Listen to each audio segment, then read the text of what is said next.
야고보서 4장 6절부터 12절까지 함께 읽습니다.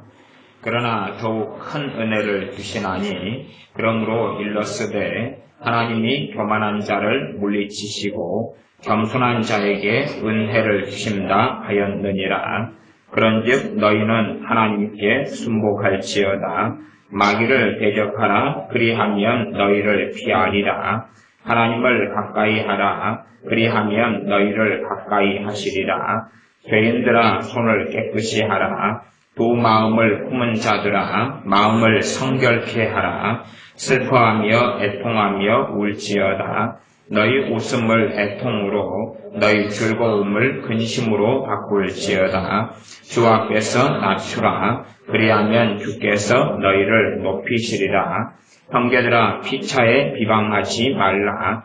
형제를 비방하는 자나 형제를 판단하는 자는 곧 율법을 비방하고 율법을 판단하는 것이라. 내가 만일 율법을 판단하면 율법의 준행자가 아니요 재판자로다. 입법자와 재판자는 오직 하나이시니 능히 구원하기도 하시며 멸하기도 하시느니라. 너는 누구간데 이웃을 판단하느냐. 아멘. 4장 6절은 야고보서 4장 6절은 그러나 더욱 큰 은혜를 주시나니 더욱 큰 은혜를 주신다 말씀합니다. 예수님의 사람들이 주님을 잘 섬기고 믿으려면 은혜를 많이 받아야 됩니다. 은혜를 많이 받아야지 우리가 깨어있는 삶을 살 수도 있고 우리 자신이 변화되고 달라질 수도 있습니다. 그렇기 때문에 주님의 은혜, 아버지 하나님의 은혜를 사모하고 고대하고 기대해야 됩니다. 믿음이 있다는 것은 기대감이 있는 걸로 그 믿음이 드러납니다. 우리가 보일러를 겨울에 틀어놓은 다음에 방이 따뜻해져 와야지만이 보일러가 정상 가동되고 있는 것을 알 수가 있습니다. 마찬가지로 우리는 믿음이 역사하고 있고 그 믿음의 역사를 가장 쉽게 표현할 수 있고 믿음의 열매를 가져올 수 있는 방법은 믿음의 기도입니다. 믿음의 기도도 있고 그 다음에 믿음으로 하는 말, 믿음으로 하는 선언, 믿음으로 하는 고백. 마찬가지로 하나님께 회개 기도로 나아갈 때도 믿음으로 하는 회개의 고백, 회개의 자백으로 나아가야지만이 마음이 시원해지고 죄가 씻김을 받고 새롭게 되어집니다. 믿음이라는 실체, 믿음이라는 본질 자체를 가지고 기도를 할 수도 있고 또한 믿음 가운데 잠을 잘 수도 있어요. 잠을 잘 수도 있어요. 믿음이 있는 사람은 마귀에게 짓눌리고 공격을 당할 때에 믿음을 가지고 휴식을 취하면 그때에 마귀 역사가 물러가는 것을 경험합니다.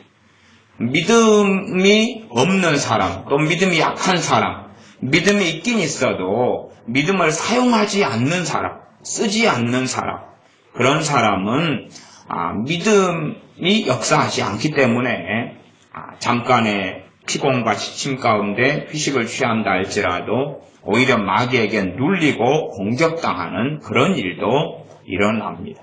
그래서 믿음이라는 실체와 본질을 우리가 깨닫고 알고 말씀을 통하여 우리의 믿음을 자라게 하고 성장시켜야 됩니다. 왜냐하면 이 믿음을 통하여 하나님께 참으로 많은 은혜를 받을 수 있기 때문에 그렇습니다. 믿음의 기도다. 그러면 기도 응답이라는 것은 다 은혜에 속한 것입니다. 기도를 할 수 있고 할 수 있다는 것도 은혜지만 기도에 대하여 하나님께서 응답해 주시는 것도 은혜입니다. 우리 주 예수님의 이름을 사용해서 기도하라. 너희는 내 이름으로 구하라. 그렇게 구할 수 있는 것도 은혜고 응답 받는 것도 은혜에 속한 것입니다. 하나님께 은혜를 많이 고대하고 바라고 믿음 있는 사람들은 하나님께서 은혜 주실 것에 대한 그러한 기대감이 있다 말씀드렸습니다. 그래서 여러분이 믿음을 사용하는 것들을 경험하고 배우셔야 한다. 그리고 제가 믿음에 대한 설교 시리즈를 많이 하면서 누누하게 말씀을 드렸기 때문에 과거에 제가 한 설교들을 참조해서 그런 부분은 다시 살펴보시는 것도 필요할 것 같습니다. 4장 6절에는 그러나 더욱 큰 은혜를 주시나니 더욱 큰 은혜를 주신다. 더욱 큰 은혜를 주신다. 그런데 하나님의 주시는 은혜하고 필연적으로 상관되는 것이 뭐냐? 그러므로 일러스되 하나님이 교만한 자를 물리치시고 겸손한 자에게 은혜를 주신다. 겸손한 사람에게 은혜를 주신다라고 말씀합니다. 우리가 교만하냐 겸손하냐는 내 문제일 뿐이고 그것이 하나님께 우리가 겸손하다 그래서 우리가 교만하다 그래서 뭔가를 해드리는 것도 아니고 하나님께 영광 돌리는 것도 아니고 하나님께 무슨 값을 지불하는 것 자체가 아닙니다. 우리가 겸손하다고 해서 뭐 어쨌다는 이야기입니까? 하나님 앞에 겸손하다 해서 어쨌다는 이야기입니까? 그것이 뭔 일을 한단 말입니까? 여러분이 똑같이 골방에 들어가서 막 겸손합니다. 그랬더니 여러분의 통장에 돈이 100만 원 입금돼 들어오고 골방에서 겸손을 더 세게 했더니 통장에 1000만 원 입금돼 들어오고 뭐 그럽니까? 안 그러지요? 우리가 겸손하다는 것은 아무것도 아니에요. 그냥 아무것도 아니에요. 정말로 하나님 앞에서 우리가 겸손하다는 것은 우리가 당연한 도리고 당연한 마음 자세에 불과한 거예요. 아무것도 아니에요. 그냥 아무것도 아니에요. 우리가 정상적인 사고와 생각을 가지고 있다는 것뿐이에요. 정상인이다 그 말이에요. 우리가 정상인이니까 은행에서 돈을 1000만 원 입금해 줍니까? 정상인이라고 축하한다고 Congratulation 그래가지고 아무런 그런 게 없습니다. 우리가 겸손하냐 교만하냐는 하나님께 아무런 사실은 가치가 없어요. 하나님께서는 더욱 큰 은혜를 주시는데 어떤 사람에게 그럼에도 불구하고 주신다고 말씀하냐 그러면 겸손한 사람에게 주신다라고 말씀합니다. 우리의 겸손이 하나님께 무슨 일을 하는 건 결코 아닙니다. 그러나 겸손 자체가 하나님의 은혜를 받느냐 그렇지 않느냐. 나아가서 뭐 교만한 사람들에게도 은혜를 주시는 것 있습니다. 전혀 없다는 건 아닙니다. 전혀 없다는 건 아니지만 그러나 그런 사람들은 하나님의 은혜가 와도 눈이 닫혀버리기 때문에 하나님의 은혜를 받은 다음에 교만한 사람들은 더 교만해져 버리고 그런 다음에는 이제 은혜를 걷어가시는 하나님의 역사 말고는 별로 없는 게 없다는 것입니다. 교만한 사람도 은혜를 받아요. 그러나 성경은 그럼에도 명백하게 진리인데 교만한 사람은 결국은 하나님께서 물리치시게 됩니다. 교만한 사람에게 은혜를 줘보시는 거죠. 그러면서 교만하냐? 겸손하냐? 과거에 벨사살 같은 왕에게 하나님께서 권력을 주시고 권세를 주셨습니다.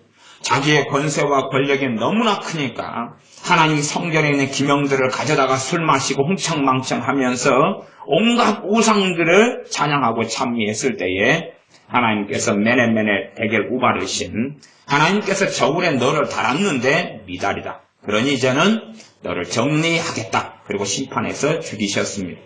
우리가 헤롯 임금에 대한 것도 신약성경에서 압니다. 그가 대단한 왕이고 권세 있는 왕이었는데 사람들을 모아놓고 연회를 베풀 때에 그의 목소리가 대단히 하나님으로부터 나오는 놀라운 목소리가 되도록 하나님께서 역사하셨습니다. 그것도 은혜지요. 어떤 면에서. 그리고 그가 마땅히 하나님께 영광 돌렸다면은 그의 왕위는 견고해졌을 것이고 그의 신하들은 와 역시 왕이십니다 라고 더 존경했을 겁니다. 그러나 그는 하나님께 영광을 돌리지 아니했기 때문에 하나님께서 그의 교만에 대하여 심판하셨습니다. 교만한 사람에게도 은혜를 주시지만 그 은혜는 결국은 잘못되게 되어버리면은 하나님의 심판의 근거가 되어버리고 맙니다. 은혜를 교만한 자에게 전혀 안 주시는 건 아니지만 그러나 그 교만한 자가 그 은혜를 받으면서 겸손으로 터닝하게 되느냐 할 때에 그렇지 않는 경우는 대부분이고 하나님의 은혜 받은 다음 결과는 비참하고 참담한 것으로 흘러갑니다. 교만한 사람에 대한 것을 살펴보는 건 아니라 본질적으로 성경은 하나님이 교만한 자를 물리친다라는 건 진리다 그 말. 기회는 주시지만 그럼에도 교만하면 하나님은 물리치신다. 저리 가, 물러가, 떠나가. 너는 내 앞에서 떠나갈지어다. 그리고 물리치신다라고 성경이 이렇게 기록되어 있어요. 성경이. 그러면 이 성경 야고보서 같은 말씀도 대상은 그리스도인입니까? 불신자입니까? 그리스도인이에요. 불신자에 대한 이야기로 사람들 생각해버리더라고요. 예수 믿는 사람들은 참 편리합니다. 성경 보면서 자기에게 해당될 것 같으면 이거 불신자에 대한 이야기야. 그렇게 해버리는데 이 신약 성경의 대상이 믿는 신자라는 거예요. 신자. 특별히 야고보서 대상이니 혹은 베드로 전서나 후서의 대상도 믿는 사람입니다. 베드로 전서 같은 경우도 교만한 자를 하나님께서 물리치신다고 명백하게 또한 반복해서 말씀하고 있습니다. 교만한 자를 물리치시고 겸손한 자에게 은혜를 주신다. 참된 하나님 앞에 겸손을 소유한 사람들은 더 큰 은혜를 고대할 수 있습니다. 겸손을 가진 사람은 자기 힘으로 살 수 없다는 것을 깨닫고 알기 때문에 하나님의 은혜를 구합니다. 또한 겸손한 사람은 하나님의 말씀을 믿습니다. 왜요? 겸손하다는 것은 하나님을 신뢰한다는 것이고 하나님 말씀이 진리임을 믿기 때문에 겸손한 사람들은 점점 말씀에 대한 믿음이 견고해져 갑니다.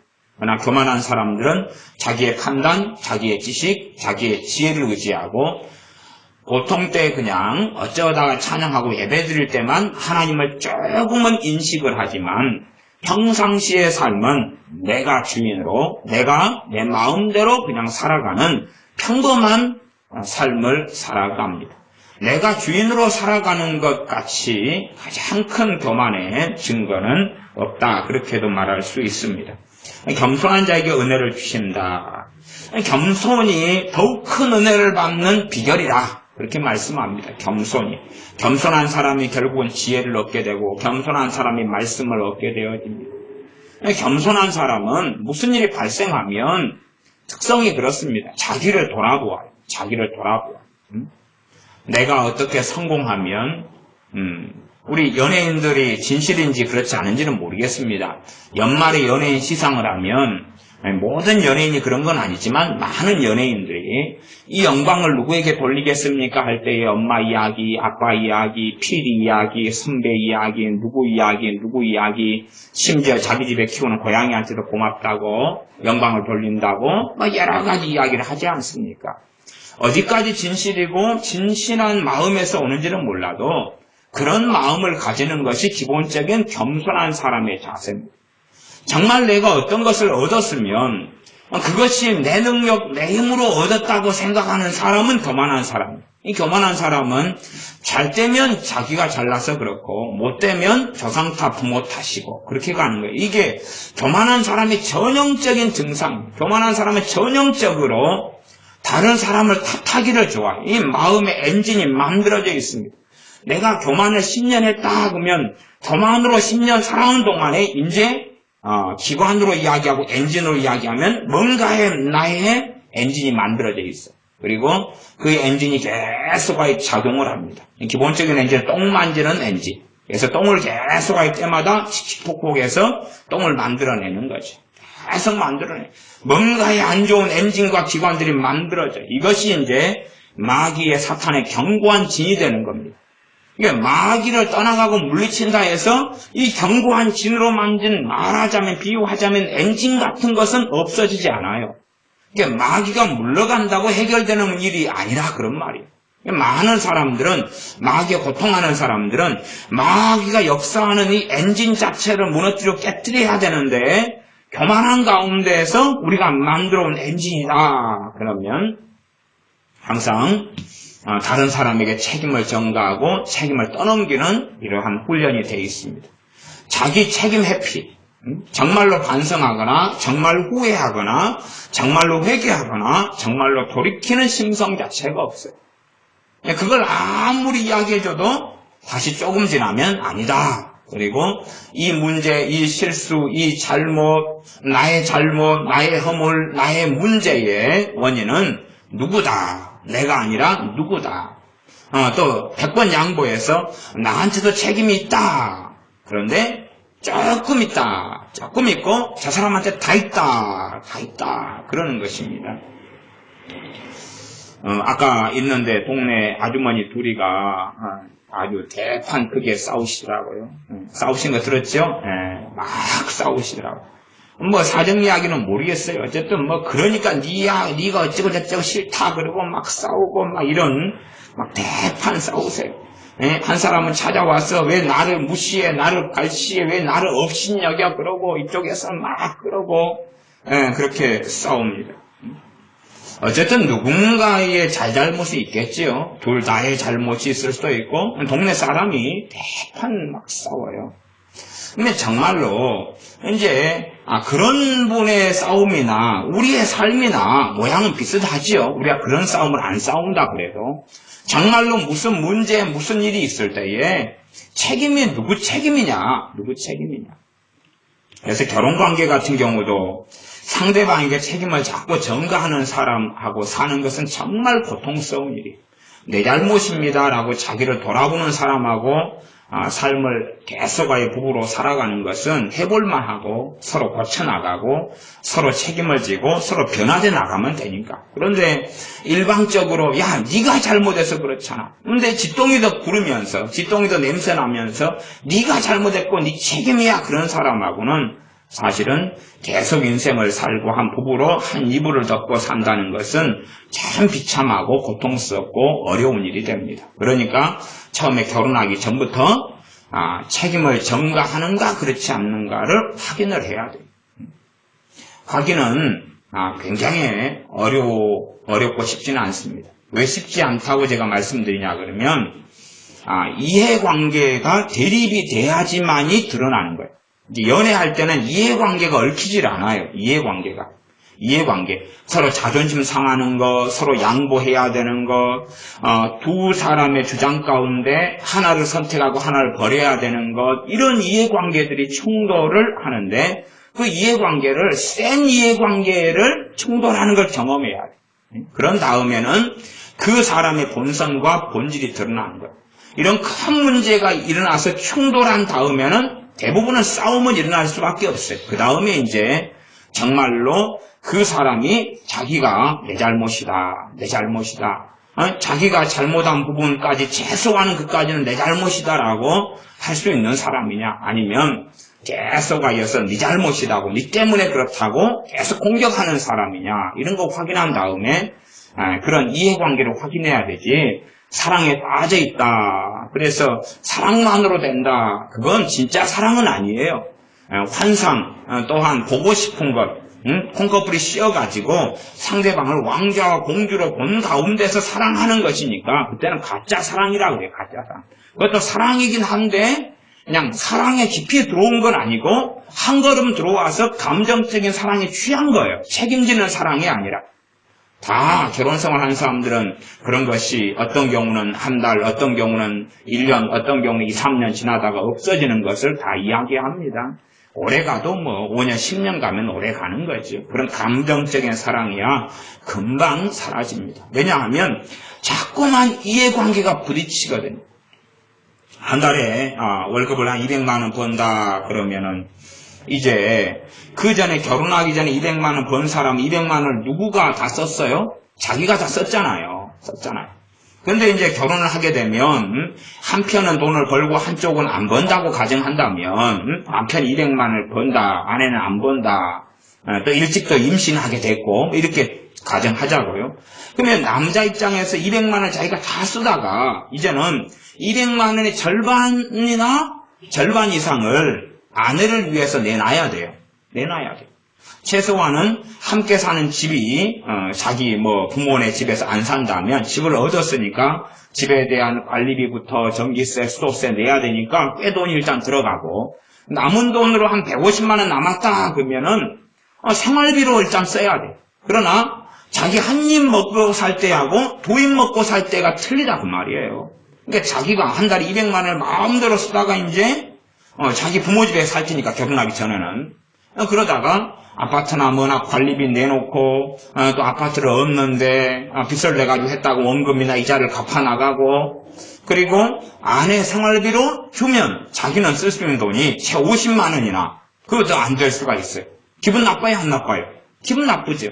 더 많은 돈을 확보하려고 싸울 수밖에 없는 거예요. 사랑이란 건 그냥 돈 좀 가지고 둘이 연애할 때는 여행 다니고 뭐 사 먹고 그럴 때는 이해관계가 없는 거예요. 주로 이제 남자들이 내면 되고 여자들이 좀 관용을 베풀면은 오늘 내가 낼게 그럴 수 있을지 몰라도 실제적인 결혼 생활은 이해관계 대립 속에 살기 때문에 그때가 되면 정말로 건강한 사람은 좀 힘들더라도 양보해가고 상대방에게 덕을 끼치고 그런 길을 걸어가요.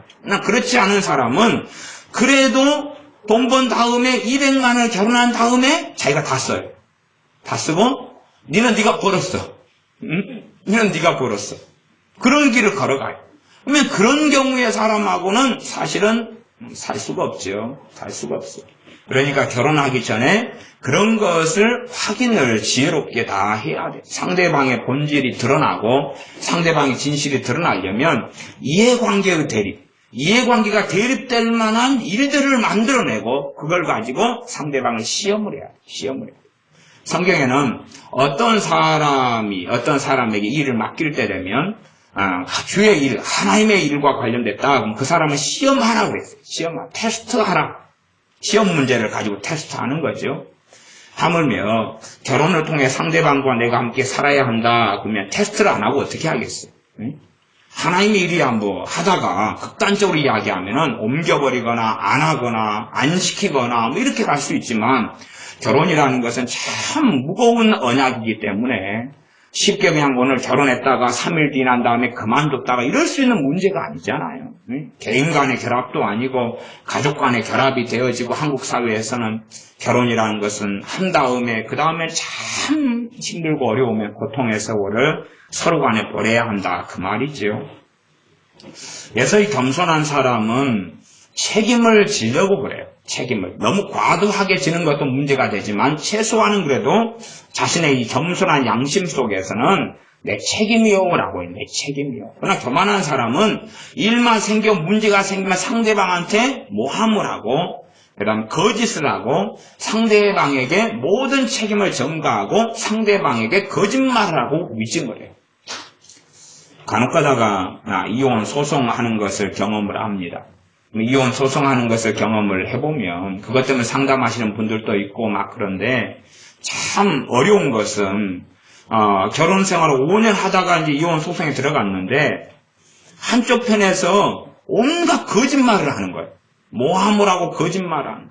모함을 하고 거짓말. 예를 들어서 남자가 여자를 때린 적이 없는데 여자가 모함을 어떻게 하냐 그러면 남자가 맨날 나를 때렸다. 그렇게 모함을 해요. 이런 경우를 당하니까 이제 믿는 남편이 집사님이 어떻게 하면 좋겠습니까 목사님? 그러는 거예요. 근데 자기도 황당한 게 5년 동안 함께 살면서는 그런 여자인 것을 몰랐은 거예요. 몰라요. 몰랐는데 어쨌든 이혼하게 돼가 이혼 소송을 했는데 결과가 누구 쪽으로 좋게 나와야 돼요? 이제 그 여자하면 여자 쪽. 여자도 믿는 사람, 믿는 집사님. 근데 온갖 판사님한테 거짓말을 하고 모함을 하는 이런 일을 겪으면서 도대체 이 사람이 누구냐? 이런 일들이 요즘 사회에는 많이 일어나는 거예요. 왜 그러냐 그러면 왜 상대방에게 책임을 전가하냐? 정말 상대방 잘못이라면 그까지는 잘못이라고 말하는 것까지야 무슨 문제겠어요? 잘잘못을 법원에 가서는 따질 수 있는 거죠. 그러나 없는 걸 위증하고 거짓말해서 만들어내는 거예요. 거기에도 아마 두 가지 일이 있을 거예요. 하나는 뭐냐 그러면 굉장히 교만한 사람들은요 자기가 항상 책임지려 하지 않기 때문에 기억이 왜곡돼 버려요. 기억이 왜곡돼 가지고 상대방이 잘못하지 않았는데 상대방이 잘못하고 있다고 기억이 조작돼 버립니다. 자기의 생각을 그렇게 계속 가미해 가는 것입니다. 우리는 다 기억의 왜곡이나 사실의 왜곡은 우리가 전부 다 가지고 있어요. 전부 다 가지고 있어요. 소위 말하면 저기 순천만 정원이 있다. 우리가 순천만 정원에 우리 수십 명이 구경을 갔어요.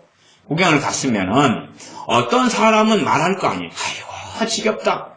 꽃도 안 이뻐. 에이 잡초도 정리 안 해놨어. 에이 지루하네. 다리가 너무 아파. 너무 커. 뭐 이런 기타 등등 말을 할 거 아닙니까? 어떤 사람은 야 천국에 따로 없네. 낙원이네. 너무 이쁘네. 말이 서로 다르다 그 말이에요. 어떤 사람은 너무 정원은 좋은데 거기에 파는 라면값은 너무 비싸. 2,000원이에요. 컵라면이 2,000원. 내일까지가 50% 할인해서 1,000원 합니다. 예, 진짜로요. 예. 그러니까 2,000원이니까 아이고 우리 동네 슈퍼에서는 1,000원에 사 먹는데 너무 비싸. 그렇게 말할 수도 있다 그 말이에요. 똑같은 것을 구경하고 봐도 견해가 틀려져 버려요. 다 아시잖아요. 결혼생활 하시는 분들은 시어머니에 대해서 아들이 보는 관점과 며느리가 보는 관점이 같아 틀려요. 틀리잖아요. 시누이에 대해서 남편이 보는 관점하고 아내가 보는 관점이 같아 틀려요.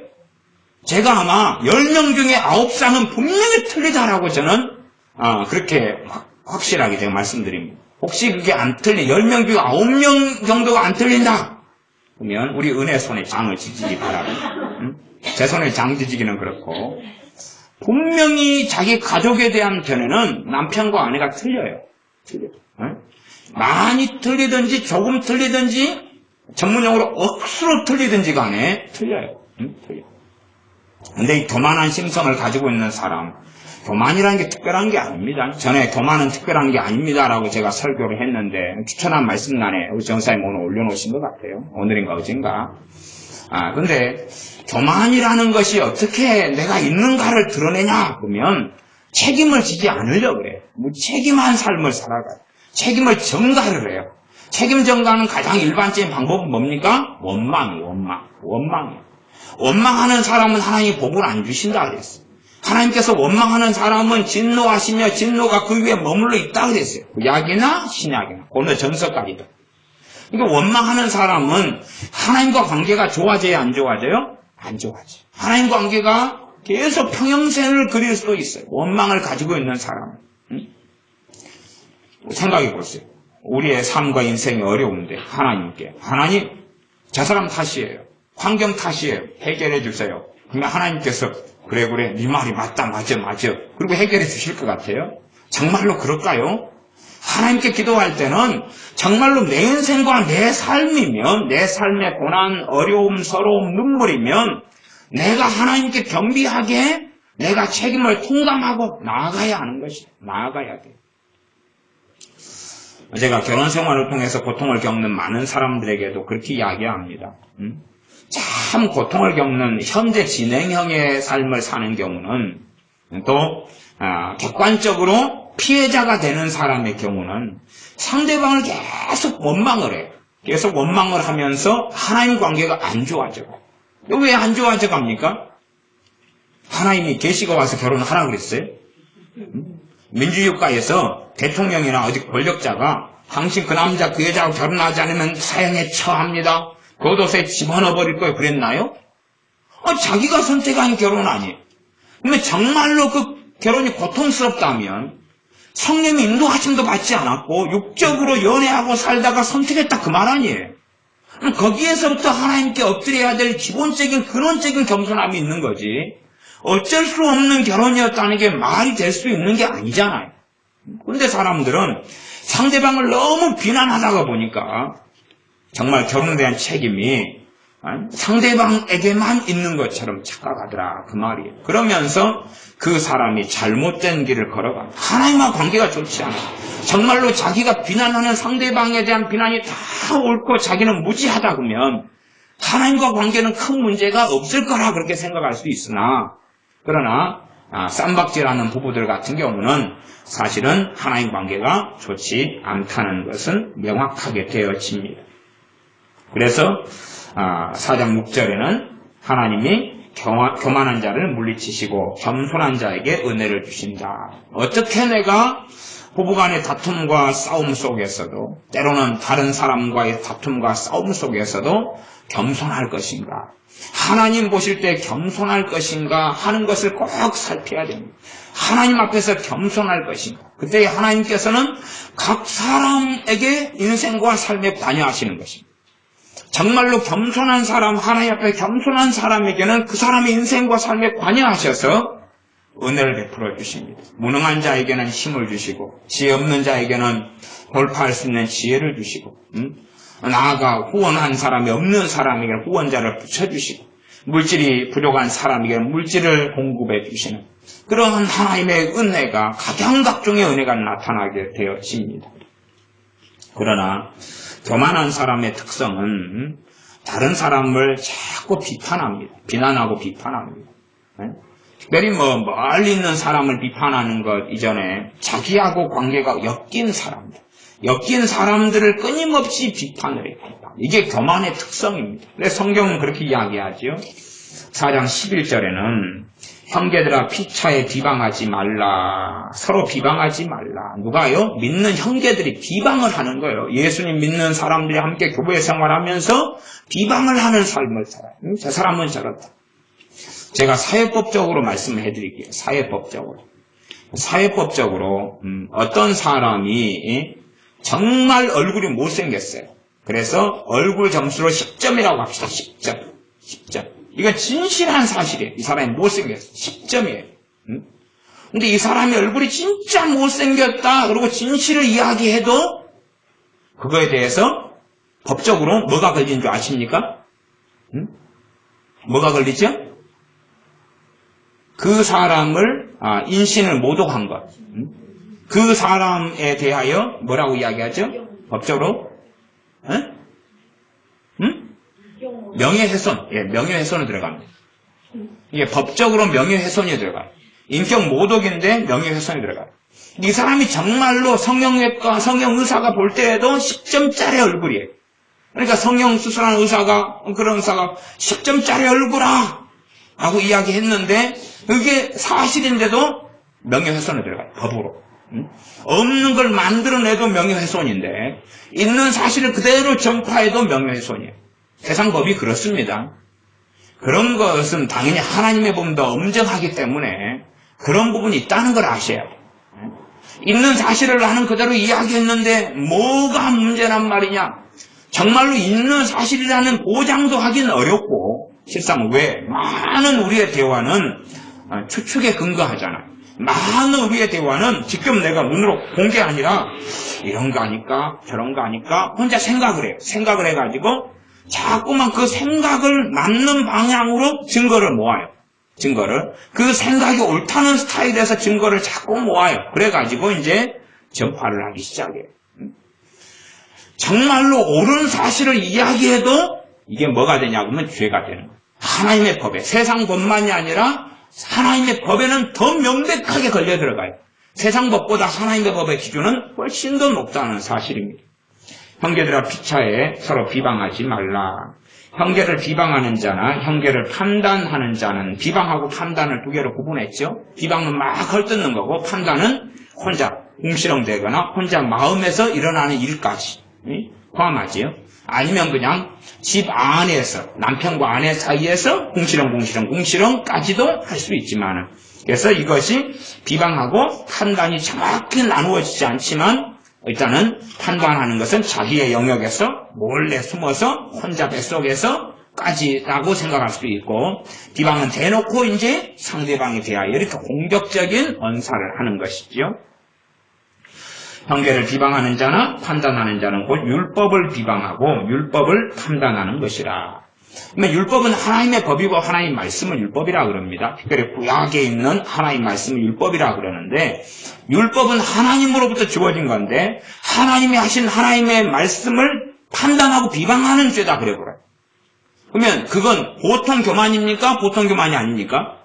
보통 교만이 아니죠. 그러니까 비방이나 판단죄가 왜 심각한 교만이 되냐 그러면 보통 교만이 아니기 때문에 그래요. 하나님의 법인 율법을 비방하고 판단하는 죄에 들어간다 그래요. 이렇게 끔찍한 교만이 돼버려요. 그렇기 때문에 하나님의 은혜는 하나님의 참으심이 있지만, 그럼에도 불구하고 시간이 흘러가면 쓱쓱쓱쓱 빠져나가는 것은 당연한 것입니다. 쓱쓱쓱 빠져나가고 사라지고 없어져 갑니다. 12절 입법자와 재판자는 오직 하나이시니 능히 구원하시기도 하시며 멸하기도 하시느니라. 너는 누구간데 이웃을 판단하느냐. 하나님 말씀이 참 엄정합니다. 너는 누군데 이웃을 판단하냐. 넌 누구냐 도대체. 너는 어떤 사람이냐. 너를 그냥 다 발가벗겨 볼까? 이런 거죠. 너를 다 발가벗겨 보고 너를 그냥 빨래대 늘어나가지고 한번 털어볼까? 먼지 나게? 응? 뭐가 나오는가 털어볼까? 그러는 말씀이 되어집니다. 그러하니 참으로 많은 교만한 사람들은 자기의 판단, 자기의 생각으로 살아가고, 그래서 자기의 판단이 교만할수록 점점 틀려져 버려요. 점점 어그러져 버리고 틀려져 버립니다. 틀려지나 그 사람 자신은 진실이고 사실이고 정확히 맞는 거다. 이런 생각과 착각을 하게 됩니다. 그러니 자기는 굉장한 확신 속에 그하고 살게 됩니다. 이런 교만한 사람이 은사가 좀 오거나 신령한 뭔가의 체험을 좀 했다 그러면 그 다음부터는 그 교만이 어디로 가는지 알지 못하게 그 사람의 신앙과 믿음과 인생을 파멸시키는 쪽으로 가는 일들도 많다는 것을 봅니다. 건너뛰어서 4장 13절도 한번 봐보겠습니다. 들으라, 너희 중에 말하기를 오늘이나 내일이나 우리가 아무 도시에 가서 거기서 1년을 유하며 장사하여 일을 보리라. 자기의 계획을 세워요. 근데 계획을 세우는 것은 참 지혜롭고 좋은 일입니다. 지혜롭고 좋은 일이에요. 근데 여기에서는 계획을 세우긴 하는데 지금 자기가 인생과 삶의 주인이 돼가지고 자기의 인생을 계획하면서 내가 장사를 하는데 거기에서 이 이익을 1년 동안 유하면서 볼 것이다. 그리고 하나님 없이 생각하고 사는 거예요. 이때에 하나님께서는 이 하나님의 종을 통하여 내일 일을 너희가 알지 못하는도다. 너희 생명이 무엇이뇨? 너희는 잠깐 보이다가 없어지는 안개니라. 우리가 계획을 세운 대로 살아가려고 애쓰는 것이 지혜 있는 것 같은 모양이나 그것이 어리석을 때가 아주 많습니다. 우리가 내일 일을, 다음 달 일을 계획을 세우고 사는 건 좋아요. 그러나 그 계획을 세우는 걸 참조는 하지만 정말로 주님 앞에서 주님께서 이끄시는 대로 성령님께서 이끄시는 대로 사는 게 중요한 것이에요. 계획을 세우는 건 좋아요. 그건 나쁜 게 아닙니다. 나쁜 게 아니에요. 계획을 세우는 건 지혜롭고 좋은 거예요. 무계획으로 사는 사람은 그건 더 안 좋은 거예요. 무계획으로. 지금 여기는 계획을 세우느냐 안 세우느냐 그 문제는 아닙니다. 오해하실까봐 본문이 짧아서 이해를 잘 못하실까봐 높아심으로 말씀드리는 것입니다. 계획이 없는 사람은 무엇이 없어서 그러냐 그러면 비전이 없어서 그렇습니다. 계획이 없는 사람은 꿈이 없어서 그렇습니다. 여러분이 자기 인생에 대한 계획이 없는 사람은 유감스럽게 참 문제가 많습니다. 문제가 많아요. 그런 사람은 시간이 흘러가도 이루는 것 자체가 없어요. 내가 애들 때는 영어 공부를 막 하면 계획을 세우고 있어야 돼요. 언제까지 지금 단어가 1000개 있으면 언제까지 1000개를 다 외우고 문법은 언제부터 언제까지 공부해놓고 그 다음에 이걸 좀 한 다음에 그 다음에 또 6개월 뒤에는 뭘 하고 1년 안에는 뭘 이루어놓고 내가 타이핑을 한다 그러면 내가 타수가 220타가 나온다 그러면 한 달 동안 해가지고 이거 300타를 넘겨놔야지. 그런 목표들과 계획들이 있어야 돼. 늙어간다는 것은 젊기 때문에 안 늙은 게 아니라 계획이 없고 비전이 없고 꿈이 없는 사람을 늙은이라 그럽니다. 그런 사람은 무조건 허송세월을 하게 됩니다. 성경을 올해 한 1도 해야지. 이런 계획들이 있어야 돼. 이쪽도 있어야 돼. 저쪽도 있어야 돼. 그 다음에 일주일에 내가 30분 이상 기도하는 건 한 5번 이상 가져야지. 이때 정도는 특별한 일이 없으면 기도하는 시간으로 보내야 되겠다. 특별한 일이 있을 때는 이제 그 다음에 또 기도하는 시간으로 가져야지. 그런 기도 생활에 대한 계획도 필요하고 말씀 읽기에 대한 계획도 필요하고 성경은 내가 암송을 좀 해야 되겠다. 설교를 내가 얼만큼 좀 들어야 되겠다. 내 자기 개발을 위해서 이런 자격증을 내가 좀 필요한 것 같은데 공부를 좀 해야 되겠다. 여기에서 이런 공부가 필요하지. 세상에는 공부가 필요 없는 게 없잖아요. 어떤 것이 다 배움이 필요해. 전부 다 배움이 필요해. 다니엘서 같은 경우는 하나님께서 그의 천사를 보내셔서 다니엘 선지자에게 말씀을 자꾸 깨닫게 해줍니다. 깨닫게. 그래서 천사가 뭐라 그러냐 그러면은 너를 깨닫게 하려고 내가 왔느니라 그래요. 이 말씀을 내가 깨달으려고 하나님이 준 환상을 깨달으려고 선지자 다니엘이라도 노력하고 수고하고 애썼어요. 말하자면 그런 계속 배워갔다는 거예요. 배워갔다는 거예요. 솔직히 잠언 같은 것을 얼토당토하게 읽으면서 지혜를 얻으려고 하는 사람은 참 이상한 사람들입니다. 잠언의 핵심은 당연히 우리 주 예수 그리스도시고 그래서 지혜로 주님이 계시되어 있습니다. 그 다음에 잠언을 구성하는 것이 뭐냐 그러면 잠언들이에요. 잠언들이 잠언을 쭉 구성하고 있어요. 말하자면 100번 찍어 안 넘어가는 나무가 없다. 우리식의 잠언, 우리나라 잠언은 그런 거란 말이에요. 진리에 속하지 아니지만 아니된 굴뚝에 연기 날까 그런 잠언이에요. 그러니까 이런 잠언도 그것을 내 몸에 배고 거기에서 지혜를 얻으려면 그 잠언이라는 것 자체가 절대적인 건 아니잖아요. 그러나 거기에는 굉장히 중요한 진리 같은 요소들이 들어가 있다 그 말이에요. 그것을 내 몸에 체화되게 얻으려면 많은 묵상과 많은 살핌과 많은 지혜와 많은 사고와 많은 경험이 필요해요. 그런 우리나라에서는 속담, 지혜로운 속담들, 지혜로운 경언들, 혹은 사자성어들, 이런 것보다 훨씬 깊이가 있는 게 성경의 잠언이에요. 성경의 한 줄이 그렇다고 말이에요. 한 줄, 그 다음 한 줄, 그 다음 한 줄. 그러면 교만은 패망의 선봉이다. 이게 잠언이에요. 하나님이 주신 잠언이에요. 그 한 줄이. 교만하게 되면 패망하게 된다는 거예요. 결국은 교만하면 패망하게 되고 자빠지고 무너지고 그렇게 된다. 그것이 우리 몸에 체화가 되고 교만하지 않으려 하고 그 말씀을 내가 삶 속에 실천하고 옮기고 내 피가 되고 살이 되는 데는 읽는 것은 충분하지 않잖아요. 먼저 깨달아야 되고 내 몸에 마음에 각인이 돼야 되고 그리고 경험해야 되고 교만은 패망의 선봉이다. 그런데 회사에 직장생활 하면서 무슨 일만 벌어지면 상사를 탓하고 동료를 탓하고 아니면은 그 회사 사장을 탓하고 노조 같은 것이 꼭 필요 없는 건 아니에요. 그러나 요즘에 노조라는 것은 굉장한 이기심의 집합체입니다. 어떻게 하면 회사를 살리고 윈윈 회사도 잘 되고 우리도 잘 될 것인가 그렇게 돼야 돼요. 그렇게 돼야 되는데 이 노조가 회사는 망하더라도 그러니까 회사가 어떻게 잘 되냐 안 되냐는 신경 안 써요. 신경 안 쓰고 어떤 마음이냐 그러면 이 부르주아야 네 놈은 많이 처먹고 우리는 적게 줘 더 내놔 그런 마음이에요. 그런 마음. 그래서 제가 이 회사 사장님들을 간혹 만나면 이분들이 어떤 말씀들을 하시냐 그러면요 회사를 팔아버리려고 준비하고 계시. 직원들이 한 100몇십 명 돼도 회사를 때려치워버리려고 팔아버리려고. 왜? 회사 운영하기가 너무 어려운 거예요. 너무 어려운데 그 중요한 이유 중에 하나도 직원들 때문에 그런 거예요. 직원들 때문에. 좀 규모가 되니까 노조를 만들어가지고 회사가 지금 이 덩치를 유지하기 위하여 무슨 사업을 얻어야 되고 발주를 얻어야 되고 뭘 얻어야 되는데 그런 것은 없는데 잘 나갈 때는 더 달라 그러는 건 괜찮다 그 말이에요. 근데 잘 안 나갈 때 그렇고 그 다음에 이제 임금이 필요할 때 되면 잘 나갈 때 정말 야간 작업까지 해가지고 물건을 만들 때 안 해버린다는 거예요. 배째라 그러고 돈 더 내놔. 그러기 전까지는 못해.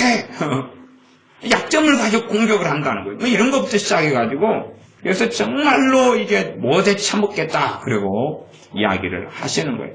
그건 못 주겠어요. 그런 고통을 회사 때문에 받는데 계속 유지하라 그렇게 말씀드릴 수도 없는 거고 이게 정말로 이 이기적인 사람들은 전부 다 뭔가에 노조에 일을 하는 사람들 가운데 어떤 사람들은 전부 다 회사의 책임을 떠넘기고 사장의 책임을 떠넘기고 자기도 그 구성원으로서 책임을 져야 한다는 생각을 안 가진다 그런 말이에요. 안 가진다. 이런저런 사람들 가운데 바른 마음과 바른 마인드를 가진 사람이 없는 건 아니라 있지만은 소수라는 게 문제예요. 소수라는 게. 이러한 교만을 자꾸만 부추기는 쪽으로 사회나 정보나 미디어가 흘러갑니다. 이게 세상 사람들 점점점 교만해가는 길을 걸어가. 교만의 길을 가는 길을 걸어갑니다. 직장 같은 경우도 머리 커가지고 막 대학 나오고 이런 것보다도 그냥 젊을 때 빨리 그냥 18, 19, 20살 이럴 때 직장 생활을 해야 돼. 그래야지 이제 경험해요. 겸손이 뭔지, 섬기는 게 뭔지, 훈련되는 게 뭔지, 연단되는 게 뭔지, 내 생각 판단을 꺾어버리는 게 뭔지. 그런 다음에 더 대기만성. 그릇을 커야지 뭔가를 오랫동안 채우는 거지. 경직이한테는 대기만성이 어디 있겠어요. 그릇을 키우는 거예요. 그릇을 키우는 거예요. 그렇게 되어져야 돼요.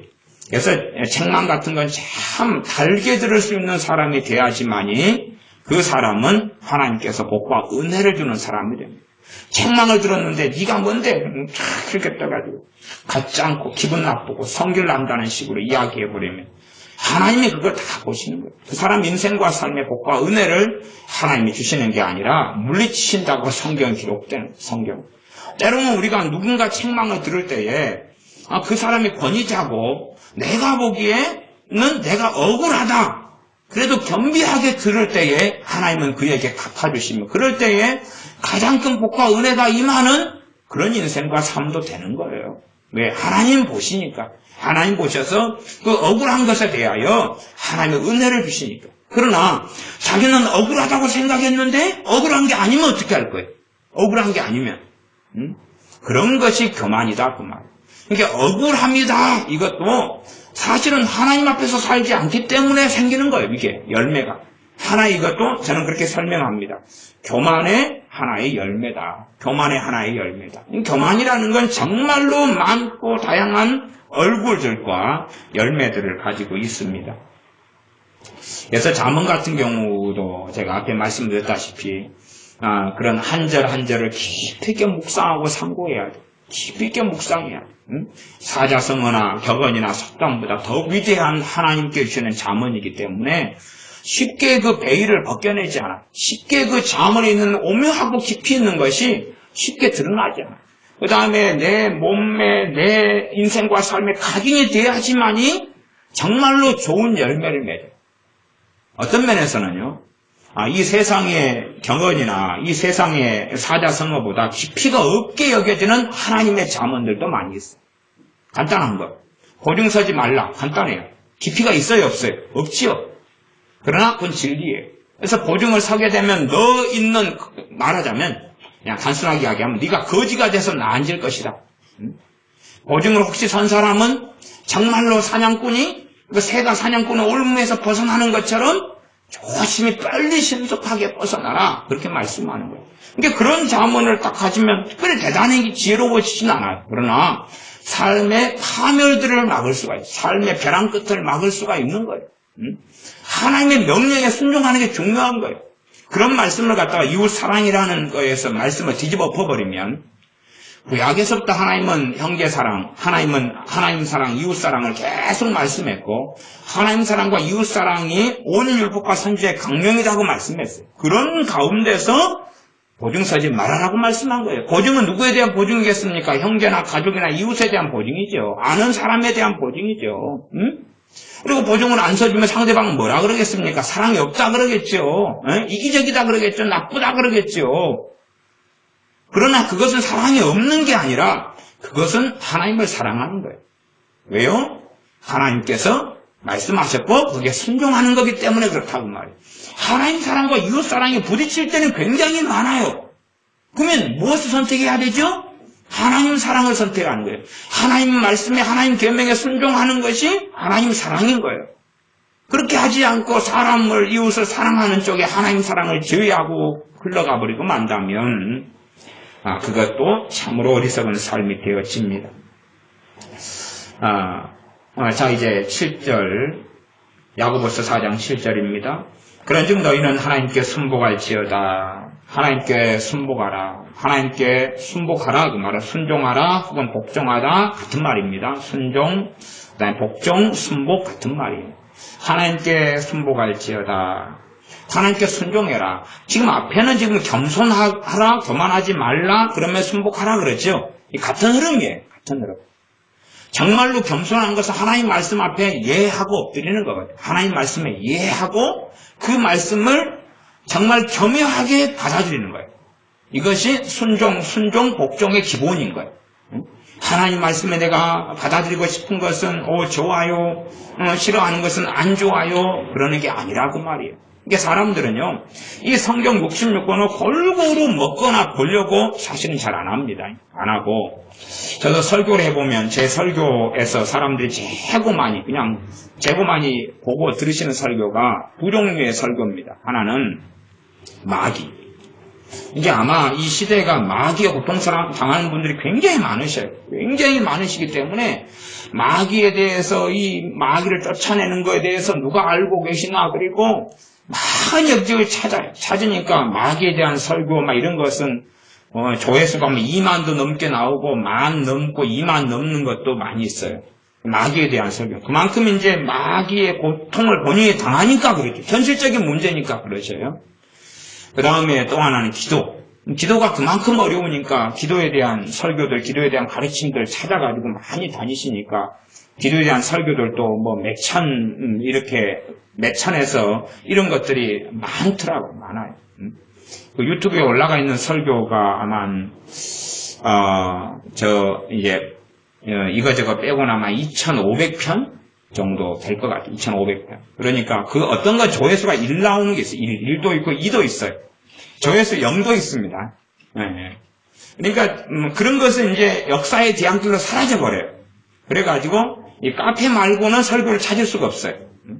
그리고 카페로 유튜브 올라갔는데 카페로 안 연결해 놓은 설교들도 좀 있고 제가 게을러가지고 어쨌든지 간에 그래서 기도하고 마귀에 대해 설교를 제거 많이 찾아보죠. 근데 사실은 마귀 역사를 해결하려면 다른 데 말씀들이 필요한 거예요.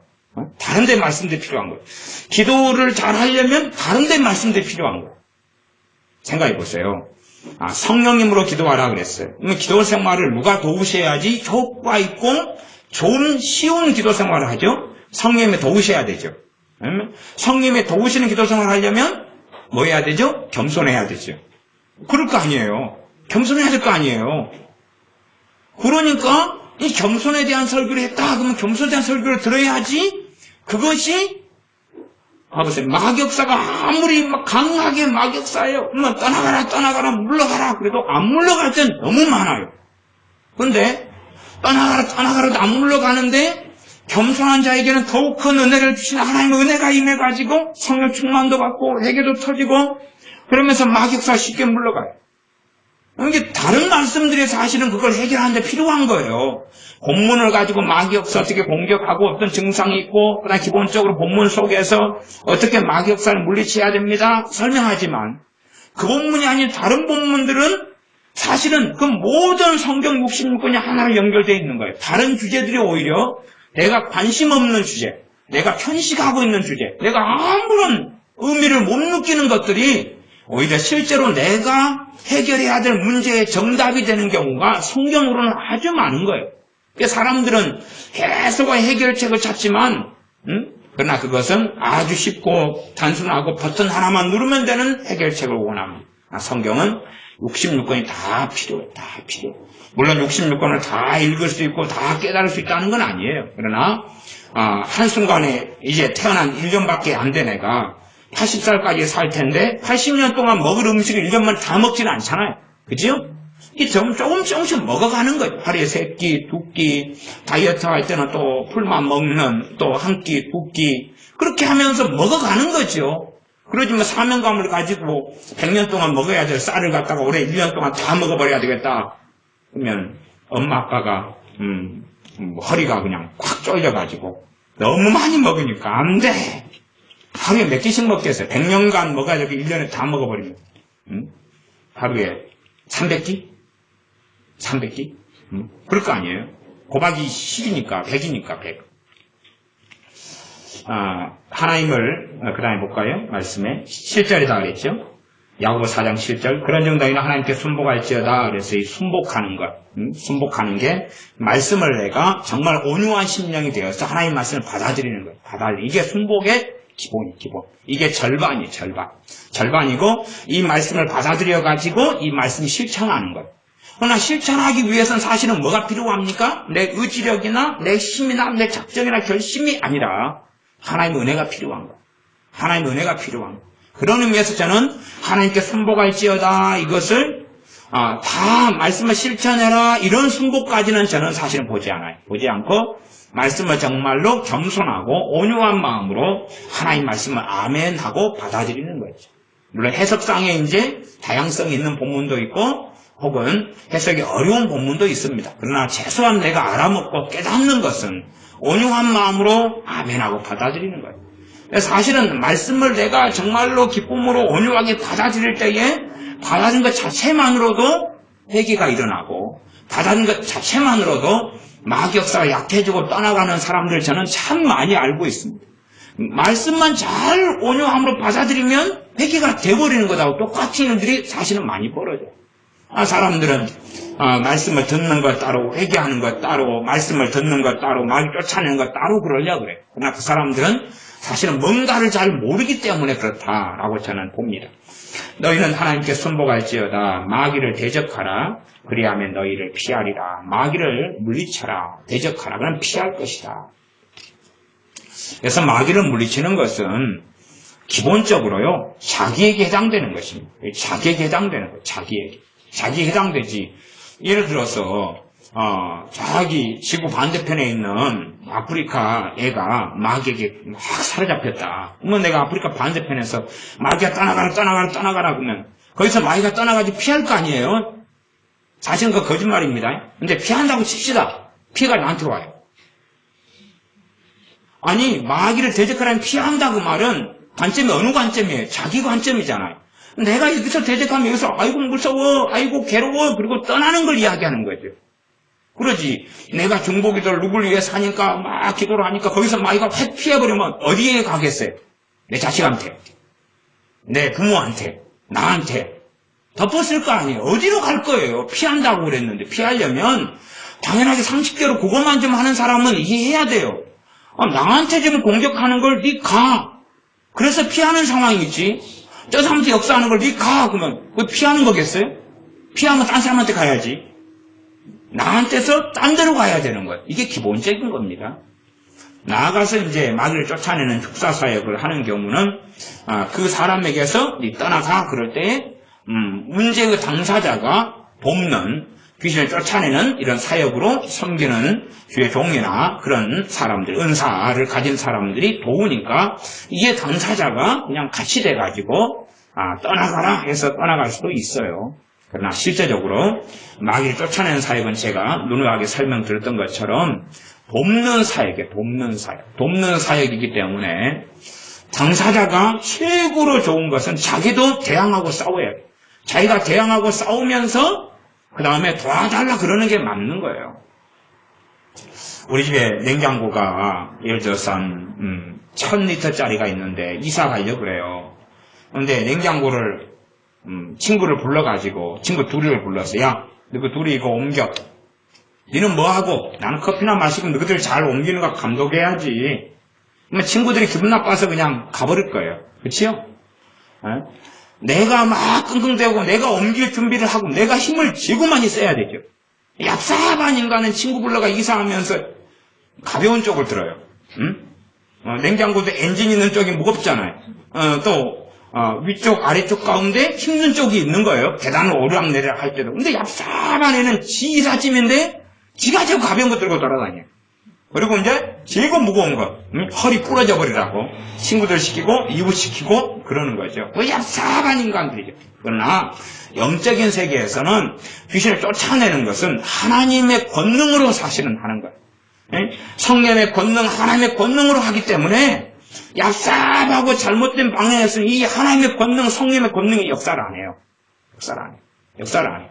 그렇기 때문에 자기가 책임을 지고 귀신하고 싸우는 것은 필요한 거예요. 정말로 중풍병자처럼 아니면 의식이 없는 갓난 아이처럼 자아가 갖춰지지 않는 어린아이 이런 경우는 상관이 없죠. 그러나 자기의 사고도 있고 주체성도 있고 이런 사람들 같은 경우는 자기가 싸워야 돼요. 그러면서 사역자들이나 은사자들이 도와줘야지만이 더 효력이 있는 것이 더 효력이 있어요. 그러나 본질적으로 응급조치의 사역이 축사 사역이 된다 이렇게 말씀드렸어요. 완전히 인격을 사로잡아가지고 그 사람을 거라사 광인처럼 그냥 말고 자유롭게 못하고 자기 몸도 자기 몸이 아니게끔 살아가는 사람의 경우는 성경에 나와 있는 교님께서 사복음서에 축사하신 경우에 해당되는데 그렇지 않은 자기 자유로 화장실 가고 밥 먹고 자기 두 발로 서서 이것저것 하고 사는 사람의 경우의 축사는 그렇게는 안 된다 그랬어요. 마귀에게 눌리고 잡힐 때에 자기가 대항하고 싸우는데 안 쫓겨나가고 싸울 힘이 없을 때에 도와주는 거예요. 그래서 그때를 이제 모면하고 나면 내가 어떻게 하나님 말씀 가운데 살 것인가 그리고 말씀 가운데 살아갈 때에 효과 있게 마귀를 물리칠 수 있는 것입니다. 내가 하나님 말씀 앞에 겸비할 때에 이것을 겸손하다 그러는 거예요. 그냥 나는 못났어요. 나는 못생겼어요. 나는 바보예요. 멍청이에요. 아는 것도 없어요. 가진 것도 없어요. 전문용어로 쪼다예요. 그런다 해서 겸손한 게 아니에요. 참으로 겸손은 뭡니까? 하나님 앞에서 겸손이야. 하나님 앞에서. 진리에 입각한 겸손. 진리에 입각한 겸손이지 그냥 자기를 비하하고 열등감 속에 젖어가지고 열등감과 겸손을 같은 걸로 생각하는 사람은 이미 이 바보예요. 그런 말도 시작되는 그런 건데. 그래서 마귀를 대적하라. 그리하면 너희를 피하리라. 마귀를 대적하고 물리치는 것은 당사자의 문제, 당사자의 문제. 나머지는 돕는 사역에 이게 문제고, 돕는 사역, 당사자의 문제예요. 당사자. 그래서 마귀를 대적하라. 그리하면 너희를 피하리라. 근데 마귀가 피하는 중심이 뭡니까? 겸손을 이야기했고, 하나님께 큰 은혜 받는 걸 이야기했고, 나아가서 하나님께 순복하는 걸 이야기했어요. 이 순복 하나님 말씀에 대해서 온유하게 받아들이고, 이때에 마귀는 힘을 잃고 나가 그러면 힘을 잃고 쫓겨나가고 우리가 승리하는 삶을 살 수 있어지는 것입니다. 이게 축사사역 같은 데에 마귀의 고통을 받는 사람들이 말씀에 관심을 안 가지고 말씀을 온유하게 안 받아들이고 하나님의 은혜를 구하지 않고 이런 사람들, 다른 사람만 의지하고 기도원이나 은사 능력자만 의지하고 하는 사람들은 아무리 쫓아내도요 3일 지나면 제자리예요. 일주일 지나면 제자리예요. 그러니까 맨날 귀신만 쫓아내고 평생 10년, 20년 동안 그것만 메어가지고 사는 사람들도 제가 간혹 만납니다. 그러면 20년 전부터 이런 은사자, 저런 은사자, 저런 기도원, 이런 기도원 다니면서 쫓아냈어요. 물리쳤어요. 근데 지금은 때로 마격사 속에 번복돼가지고 살아가는 것이에요. 왜냐하면 그 사람이 하나님 말씀을 온유하게 받아들여요. 하나님 말씀이 능력입니다. 하나님 말씀이 능력입니다. 사람의 건강, 말씀은 영혼의 양식이에요. 그러면 온 그 사람의 영혼의 양식이 말씀이면 말씀을 먹으면 건강해지잖아요. 건강해지는데 병용군을 이겨내지요. 육체의 건강이. 그런 것처럼 영혼의 건강에 가장 무서운 병용군이 누굽니까? 마귀죠. 더러운 귀신들이죠. 그러니 떠나가고 승리하고 이길 수 있는 기반이 된다 그 말입니다.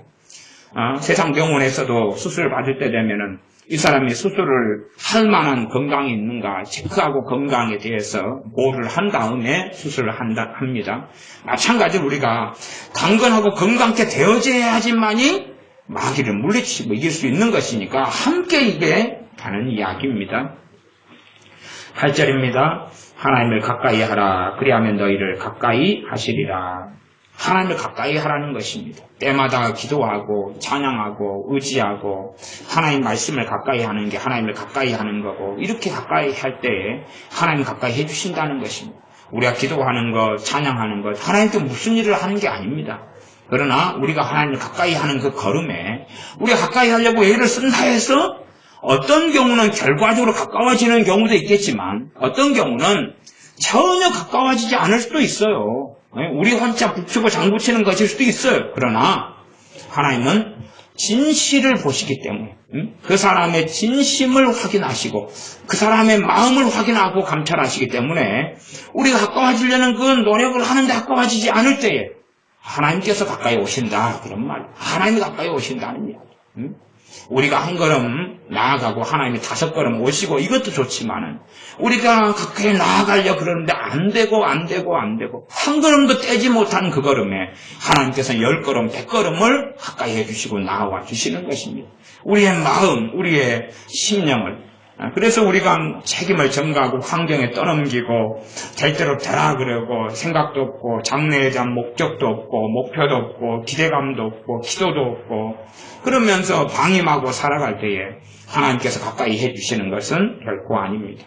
하나님을 가까이 하는 삶을 살아야지만이 아무리 그 사람이 어리석고 부족하고 연약하고 마귀에게 짓눌리고 살아간다 할지라도 나중에 되면 더 아름다운 자리에 더 은혜 속에 살아가는 그런 열매를 거두게 됩니다. 죄인들아 손을 깨끗이 하라. 두 마음을 품은 자들아 마음을 성결케 하라. 두 마음을 품어서 이런 걱정, 이런 염려, 이런 두려움, 한쪽에는 믿어볼까, 한쪽에는 근심, 염려, 기도하면서 하나님 도와주세요. 근데 한쪽에서는 아이고 어쩌면 좋아. 그리고 살아가는 이 두 마음부터. 두 마음을 품는 사람들은 마음을 성결하게 해라. 깨끗하게 해라. 그 말은 깨끗하게 해라. 깨끗하게 해라. 그러면 다른 한 마음을 정리해 가야 되죠. 그런 부분에 있어서도 우리의 싸움과 씨름이 효과적이 않을 때가 많습니다. 하나님의 은혜를 구하고 구해서 이 두 마음을 품은 것을 우리가 확인하고 내 안에 두 마음이 있구나라고 발견해야 되는 거예요. 발견해야지 이제 하나님께 구할 수 있는 것 아니에요. 큰 은혜를 구할 수가 있는 것입니다. 또한 두 마음을 품은 내 자신을 발견하면서 주님 앞에 더 겸손하게 될 수 있고 겸손하게 나아갈 수 있어요. 이렇게 성경에 두 마음을 품은 사람들아 그러면 두 마음을 품은 많은 사람들이 자기가 두 마음 품은지를 알지는 못한다고. 알지를 못해요. 그러나 두 마음을 품은 것을 발견해야지만이 하나님께 마음을 성결케 하기 위하여 구할 수 있습니다. 9절입니다. 슬퍼하며 애통하며 울지어다. 너희 웃음을 애통으로 너희 즐거움을 근심으로 바꿀지어다. 세상 근심, 세상 슬픔, 세상 애통을 이야기하는 게 아니라 지금 겸비함을, 겸손함을 지금 다시 반복해서 말씀하고 있다. 저는 그렇게 보여집니다. 하나님 앞에서, 사람 앞에서 웃지만은 하나님 앞에서 지금 내가 슬퍼하고 있어요. 하나님 앞에서 내가 지금 애통하고 있어요. 하나님 앞에서 내가 근심하고 있어요. 세상 근심 말고, 공부를 못한 근심, 건강이 안 좋기 때문에 하는 근심, 그런 게 아니고, 하나님 앞에서 근심을 하고 있어요. 하나님 앞에서 진리로 인하여 애통하고, 또한 그것 때문에 슬퍼하고 있어요. 그때에 하나님께서 그 사람에게 은혜를 주시며 그 사람의 장래에 소망 있게 하시며 복된 길을 열어주십니다. 그거에 대한 설명이 10절인데 주 앞에서 낮추라.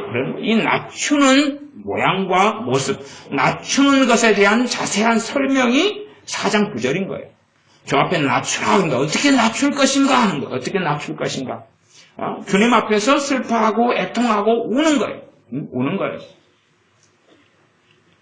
누가 돌잔치에 오라 그래서 갔더니 내가 좋아하는 음식이 뷔페로 해가지고 그냥 3만 원짜리 헐게 있어요. 헐게 있어요.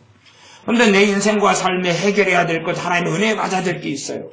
그러면 이 거한 음식을 배 터지게 먹을 수 있는데 울며 애통하며 슬퍼하라 그랬으니까 하나님 앞에서 음식을 절제해가지고 조금 먹어요. 조금 먹어.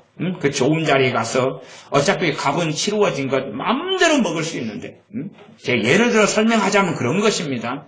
하나님 앞에서 예를 들어 다니엘서 같은 경우는 다니엘 선지자가 하나님께 구할 때 21일 동안 구할 때에 그가 좋은 떡을 먹지 않고 좋은 걸 안 먹었다 그 말. 그렇다고 해서 21일 동안 굶었다 금식했다 그건 성경에 없습니다.